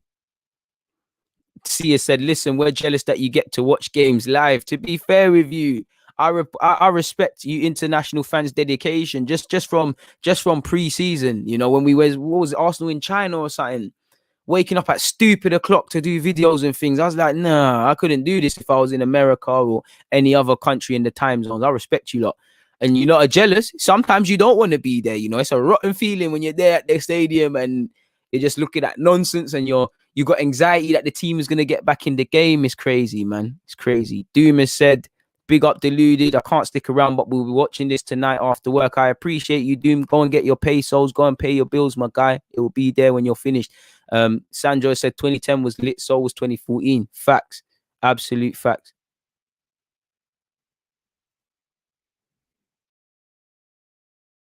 1998 again. I'm a 95 baby, so I've just missed out on that. You know, I've watched footage and all of them sort of things, but I weren't amongst it, so I'm quite jealous of you lot still. I'm even jealous because obviously I can remember the 02 World Cup vividly, but I wish I was the age I am now then, because you know when you could, I wish I, even in 2006, I wish I could comprehend football to the scale. Well, I kind of could, but football to the scale I can now, I wish I could, because then I could truly appreciate it, like truly appreciate it. And just, was that the waving flag? Yeah, just like a waving flag, and then it goes back. Oh, hey, there's some bangers. 90 was class. Big up, Liam. You're a Liverpool fan. True Sayer said 1998 when Arsenal won the World Cup. Remember the French tugs them as well. Like I said, I've watched the footage, but I weren't about. John's taking us on a history lesson. 1982, Northern Ireland beat Spain. Brazil beat Scotland 4-1 with just sensational football. And then the classic match, Italy beat Brazil 3-2 with a Paolo Rossi hat-trick. You know, Premier League runs. Man said DG to top of the charts. Trust me, we're going clear. We're going clear. I see a lot of influencers and YouTubers and them things there making songs now. So we might have to try hit that up, you know. Might drop a single 99p. Go support the thing. It is what it is. Bro, if you're Ghanaian, shout out to the Ghanaians for 2010 because they made North London litty. If you remember the barber shops from where would I even say? I'd say from Lower Edmonton, Hertford Road, all the way down to Tottenham High Road and beyond, where there is actual barbershops and things. The Ghanaians had it litty. The atmosphere was crazy, and Ghana got absolutely shagged, man. You've got to shout out Luis Suarez for that. You know, I haven't seen too many players be a villain. Suarez is how I like to play football. Absolute villain, and I tried to be a villain, and Suarez is a villain. I like villains. Like I like players that do the dark arts. Man said hop on a track with KSI and get top spot. He's a Gooner fan as well. If only it was that crazy, man. If only that was that easy. Hey, tell KSI to shout, man. He's got the bag, you know. Him, young Philly, all these brothers need to bust me. We all need to get to this. We all need to get to this cake. You get me? But it is what it is, man. You know. Trust me. Hey, I don't think he'll let me on his song. He'd probably tell man come out the studio, fam. I think kind of dead still, but it'd be crazy, man. You lot should see me on a night out, really. Bro, the whole of Ghana should cry, bro. Ghana were doing a madness and everyone was cheering Ghana run, bro. I want Jamaica to get to a World Cup, bro. I know they're gonna embarrass me, but I know I need them to get to a World Cup properly. Not no reboot thing where I'm a youth man. Properly, people. Oh, bro, Suarez broke hearts, but Suarez is I'm on that sort of stuff. Not biting, man, because obviously it's a bit booky, but the dark hearts, man. Anything to win a game. Man. Suarez is my sort of guy. Suarez, Roy Keane, Vieira. I like guys like that. Them sort of players because you can win a game of football before you've played. Players that scare, man. I love it. Suarez was the king of the dark arts, man. King, true pioneer, Hall of Fame, Hall of Fame. Carl Jose is saying 1990, bro. How old are you, my guy? You've done the old thing, really and truly. Madman, Wish I could have seen that. One regret is that I didn't get to see much of Romario, the Brazilian lad. And obviously, man was watching Rivaldo, but again, he's another one I would have loved to, man. Shout out to your dad, real J.A. Tuggy. He went to 1998 to support the team. We didn't get out the group stage, but we're soon forward, We're coming a long way, Leon Bailey's the best in the world. Wes Morgan's the best centre-half in the Premier League. Bobby Reid is better than Lionel Messi. Rafael Morrison's the best. I'm here to be to do the agendas. We need to do what Nigeria is doing, you see. Getting them players in. If I was Nigeria right now, I don't know, but they should be chatting to Lookman and that. That's what we need to do, man. To be fair, if half of these players played for not just Jamaica, but, the whole of the West Indies, you got the smallies, the small island countries as well, they'd all be substantially better. But I understand why they don't, 38 soon. Psh, you've seen a whole lot of football, man. Jeez. Jealous. I'm jealous of bear of you, man. Bro, I don't even want to talk too tough on the JFF, but them man there, I've spoken to former Jamaican internationals and with all due respect, they've said, and this was a couple years ago, mind you, and I don't wish this on anyone, but they said for us to turn the corner, certain people that hold these positions need to. So, is what it is, man. Is what it is. 32. I'm jealous of you lot, man. Same age as Mesut Ozil, capped wavy. I appreciate you for locking in. Was it 2010 or 2014 South Africa? 2014 was Brazil. 2010 was South Africa. I'm sure. I could be wrong. Jamaicans say small island like Jamaica is big, but bro, it's it's true. It's true, but we're bigger than a couple others. But it's true. That's how the thing gets identified, man. Anyways, you get it. In fact, forget all of that. 3 million people. Our thing set. Hallmark on the world. Jamaicans. We always taught our what's the word? Taunt our own trumpet. Come on, man. Small island, big impact. We're listen, you know what they say, people. Let's go on a little educational class really quickly. I know I was meant to bust out, but I'm actually liking speaking with you lot quickly, people. This is what we say in the old country, mate. Doesn't matter how big we are, strong or fearless, mate. Very strong-willed, fearless, and not to be underestimated. If you know, you know. You get it? You know our thing. Don't draw us out. You know our thing. That was funny, though. I'll give you that, man. You ain't going to see them in a while, man. My hope is... Who would I pin all my hopes on? My hopes are probably all on Nigeria, realistically. Car. That's it, really and truly. Like, I don't really see anyone, Ghana's gone back away. I don't really see that. And, that's what the galley be saying. Slim Reaper said, I'm 48 DG. I wish I was 38. To be fair, you've seen a hell of football, Slim. Wish I was you, man. I wish I was you. Trust me, bro. Listen, hey, Claudius, you're trying to rattle, man. You get in the battle. Don't we go grab the flag and that. Shout out to all my Bayesian tugs as well. People keep forgetting I'm Bayesian as well. And I love every bit of Barbados as much as that. Portland settings for me. Man's in the countryside. True. Man said, I thought you finished the stream. I'm so surprised.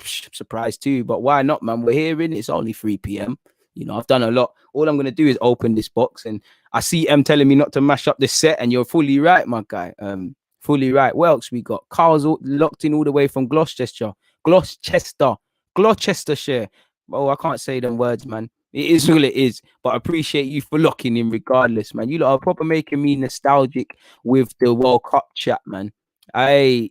Listen, Bro, Bajans, I love my Bajans, but our accent is mad. But listen, we're still there. We're still there, man. We've been on this map long before the sprinters. Sprinters, music, food, influence, every damn thing. My country's been doing the mad thing. So it is what it is. All right, cool. All right, cool. Now we're getting down to it. We got you from Trini. This is why you're bagging us. I ain't even got no beef with you, Trini bad ones. You know, you lot better let us enter the country smoothly when our people them come with Jamaican passports. But boy, like I appreciate you lot, man. Shout out the whole of the Caribbean, and you know what, you Trini guys make a good roti, man. To be fair with you, the agenda, I might have to switch on my Bayesian cap now and start chatting about rotis now and that. I'm sure there's a couple Guyanese people locked in that I have something to say as well. We're going so left with this live chat, but who really gives a crap? Honest to God, man. There's nothing else to do. What else you lot got? Get a couple questions in, people. We've almost hit 90 minutes. I'll get out you lot's hair soon. Don't worry. Do not worry. Just check, making sure I didn't miss anything. 4,000 and you look, we've got 245 of you locked in. There's 245 likes. Can we push that a bit more to 300 people? Can we keep that one pushing? Can we keep that one pushing? Bro, I'm not even gonna lie, the Trinidad people, them, they know how to make the roti still, and so do the Guyanese. It's a mazza. Shout out Dominica as well, people. You know, shout out everyone. John has said Jamaica are currently 47th in the FIFA ranking. Scotland are 48th. Anyways, that's all. What's all this Jamaica chat, Bayesian boy? Hey, it's a both thing. It's a both thing. It's a both thing. It's a both thing. Hey, dog, that ain't Barbados, my guy. Bro, to be fair, do you know what? It's like it doesn't matter if you're, Jamaica, anywhere in the Caribbean, anywhere in Africa. And I think once again, Nigeria are doing very good at this, but it needs to be a thing where people are looking at these nations in their own right. Not that, oh, okay, cool, I can't play for my country, I can't play for England. Let me go and play for such, Zaha. If it hit off for Zaha straight away, would he have reverted to playing for Ivory Coast, or would he still be playing for England? Ravel Morrison, as much as I love him, if he went on to be the Ravel Morrison we thought he was going to be, like you said here, Ahmad, is he playing for Jamaica or England? And that's what's stopping the likes. So even a lot of the Asian nations, the Bangladesh, Pakistan, all of these Asian regions, that's probably what's holding them back as well. I know I did a video on it, and I watched a very good documentary about it as well. About like cultural problems and sort of trying to get to the reason why there's a lack of Asian footballers. There's Chopra, there's Yan Daha, I believe, Dana, forgive me, at Swansea, but it was getting into it. But I also feel if you was to get into it, even the Asian countries, they'd be in a situation where, a man picking whatever country because that's their country, or they picking it because of this. And I wouldn't criticize, because there's many reasons to pick a country. And as much as I want players to pick their countries of their heritage, let's be real, there's corruption across all leagues. FA is corrupt, but there is corruption. There's serious corruption. I'm not going to talk too tough on the nation or the countries and things like that, people, but there has been times where people haven't elected to play for England because they went and played for their home nation. Then when they're playing for their home nation, they've been told there's hotels, there's not a hotel there. They've been told there's transportation, there's not transportation there. Money and match fees are being swindled. So I can understand why people rather not do it. There's many reasons, people, for it, people, really and truly. Bro, nothing. Algeria, Morocco, and again, it's like all of them. It's football. It's crazy how slavery and colonization is ended, but it's still there. It's still engraved there. It's still very much engraved. It's the point of the amount of African countries and some Caribbean ones that speak French. The amount of players. Even in Holland, you've got a lot of people from Suriname. And there's another region, and there's other islands in the West Indies. They all go to Holland, and you start playing for Holland and stuff. It's like us in England, due to Windrush and all these things, man, are here, due to in my case, my grandparents, a lot of you grandparents and mothers and fathers and whatnot. And it is what it is. It's created a paradox sort of thing. So it is crazy in that regards, man. There's a thing, you're right. There's a thing. I swear, technically, the Australian players would be classed as Asian as well. Oh yeah, man. Sanjo, to be fair, I've seen Sanjo say with his own mouth that he's Jamaican as well. So I don't know what going for Sanjo. Saw it on an Instagram live. Who knows, people, man. Liam said, DG, we should do casual chats like this once every while. Sometimes better to talk about other things than just football. I'm not too sure you lot would want to hear me talk about anything other than football, but I can look into it, man. BJ said, I've heard from a source close to Bissaka he's chosen Congo. So why ain't he played yet? Is he small little hope for getting called up of such? Not a clue. I do remember him. What's his name? Is it Birchow or something? I can't even remember. I can't remember, but I do remember him. Technically, he was born there, innit? So, yeah, man. You know, the Asian players are coming up, and there's probably a bag of others, man. You know, I'd love to see it because, you know, there's a bag of Asian football fans. Why shouldn't there be a bag of Asian players? Why shouldn't there be an Asian player playing for the Premier League and things? And I guess it's down for people from that community to speak on. I don't know if it's cultural reasons. Again, now that I look at it, I know a lot of Asian people play football, but there weren't too many Asian brothers in my teams, actually 11 asides. 5 asides and that, I still go with a man then. But when it gets to it, there isn't some. So I'm not too sure. Bro, Somali, better yet. Love them. You know, I'm from Edmonton. You know, there's a lot of Caribbeans and Africans, and there's a lot of Malis. They're some of the funniest guys that you'll come across, and some of the funniest and most entertaining footballers. Again, someone from that region would have to tell you why, but there is a couple, you know, what's his face, man? There was one at Chelsea. There's one at Chelsea, and I think there's one at Liverpool. But again, maybe there's a reason for that. CT, love for the super chat. You said, how does Partey, Maitland, and Smith-Rowe sound? Decent, to be fair, in principle, but it's down for Maitland. Can Maitland show that he can lock down that role? I wouldn't mind it as an option to be utilized in the squad, so why not? CT, I really appreciate your super chat. Thank you for that $3.99, man. And to be fair, I would have liked him to have chosen Nigeria, but he's entitled to choose what he wants, to be fair with you. He's entitled to you know, to be fair, Africa is made of ballers. Could you imagine, you know, where would France wouldn't have won that World Cup? You know, Dembele, Mbappe, Paul Pogba, Titi, Kante, bro, we'll be here all day if they played for, you know, other things. And to be fair with you, again, I don't remember the 98 World Cup like that, but through the documentaries and watching it, wasn't there a lot of racial connotations in relation to the very things you're seeing in 02? In 98, the very things you're seeing in 2020, that these players are not French, you know? Did we not, again, those of you that are old enough, was there not racial connotations beyond going into that World Cup surrounding French players and in France around those players actually being French, you know, the Zidanes, the Henry's, etc. Henry's West Indian as well. Big up Henry's. He'll for always be my hero for bringing up that shirt for the West Indies and that people. Matuidi as well. Matuidi, you know, Zidane was there as well. You know, even, bro, Zlatan Ibrahimovic for Sweden. Like, again, he's from the Baltic regions, forgive me, you know, or of that sort of thing. You know, I don't know why Alaba chose them, but there must have been a reason. There must have been a reason.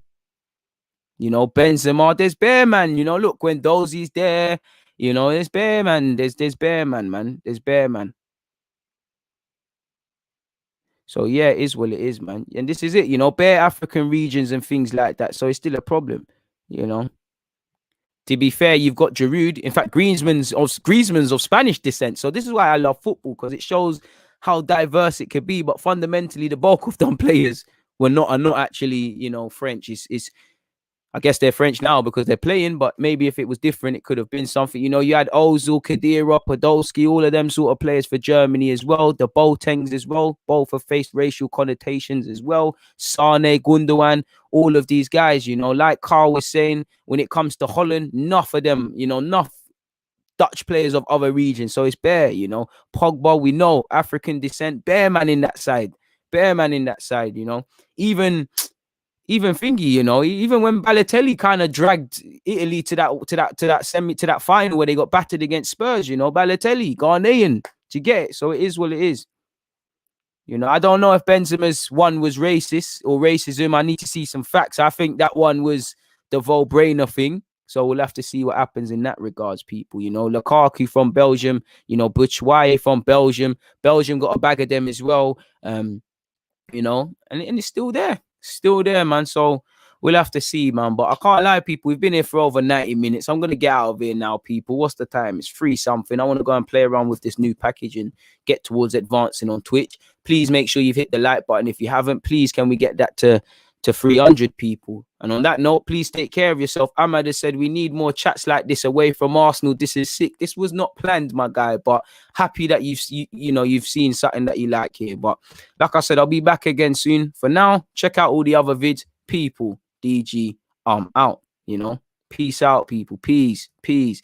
Really impressed that you enjoyed it, people. Have a good day, everyone. Have a good day, everybody listening, all the members, all the Twitch gang, all the subscribers. Make sure you've hit the subscribe button, bottom right. Please make sure you have a great day. I am going to be on Twitch. Well, I am streaming from Twitch, but I'm saying I've got a package here that's going to help me with Twitch, so we're going to have to do a bit more of that. So yeah, man, please hit the like button. Stay safe. I'll be back again.